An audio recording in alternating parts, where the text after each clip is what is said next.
Muchos científicos lo consideran el invento más importante de la historia. No, no es la rueda. Es el transistor, el alma de la era electrónica. Hay miles de millones en el mundo, en aparatos tan diversos como ordenadores, coches, marcapasos y cafeteras. Pero los transistores modernos son diferentes a los antiguos. Un aparato improvisado con un pequeño clip.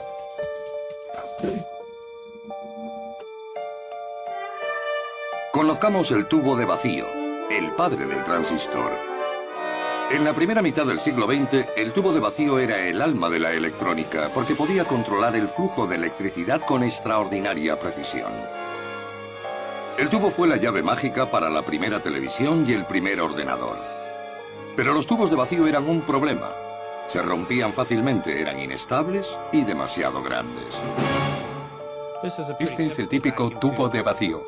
Si hiciéramos un teléfono móvil con uno de estos, tendría el tamaño del Empire State Building. Afortunadamente, no tenemos que llevarlo encima. A finales de los años 40, los investigadores se esforzaban por hacerlo más pequeño. Y al mismo tiempo, más resistente.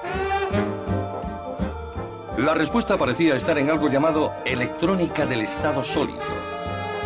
Los científicos estaban convencidos de que se podían conseguir las mismas funciones del tubo de vacío con un trozo de metal.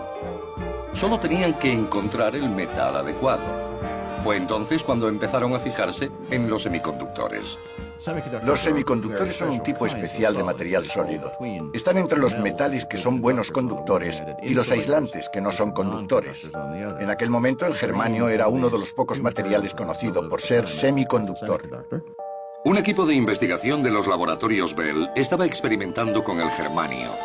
Encabezado por William Shockley, el equipo de John Bardeen y Walter Brattain creían que un trozo de germanio les permitiría el mismo sutil control de la electricidad que los tubos de vacío.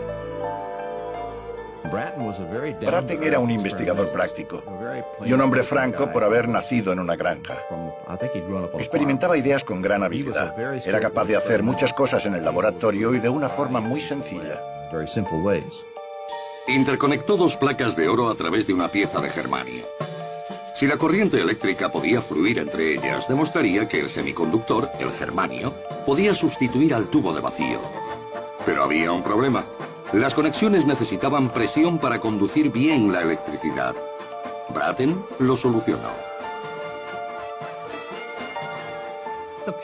Usó un clip, como si fuese un muelle, para presionar ligeramente en la superficie del germanio. Quería conseguir cierta fuerza, ni mucha ni poca, y el clip le proporcionó la cantidad correcta de elasticidad. Funcionaba.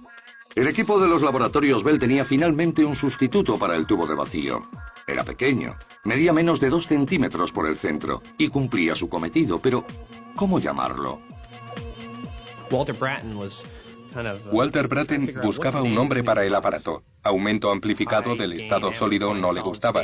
Necesitaba una palabra más pegadiza.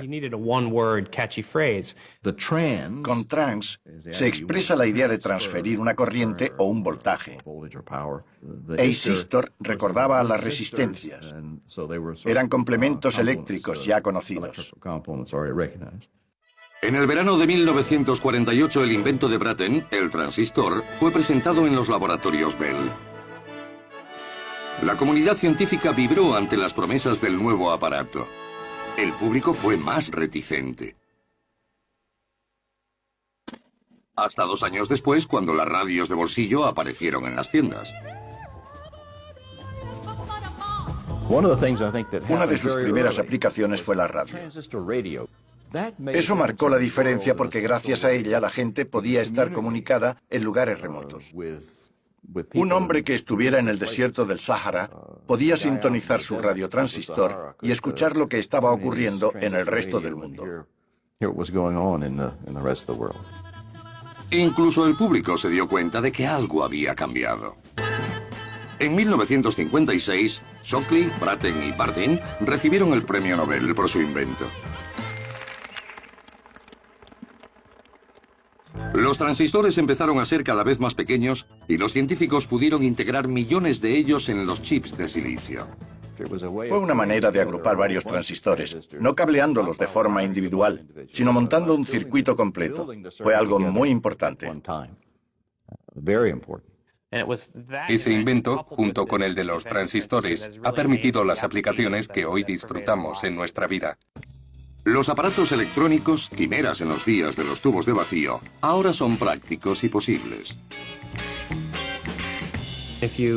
En esta lámina puede haber miles de millones de transistores.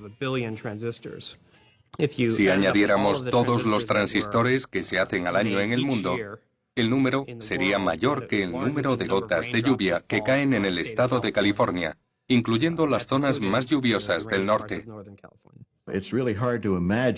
Es difícil imaginar lo que sería la cultura de la corriente eléctrica si quitáramos todo lo que tiene transistores. Forman parte de radios, televisiones, relojes, alarmas, PCs, portátiles y probablemente de todas las cocinas modernas, por no mencionar la lavadora y el coche. Hoy existen más de 40 millones de transistores en el mundo por persona.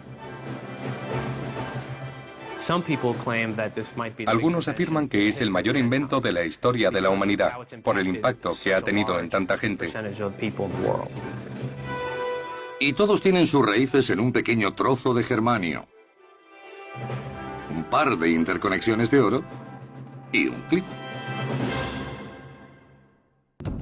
El primer transistor está expuesto en el vestíbulo de los laboratorios Bell de Murray Hill, Nueva Jersey.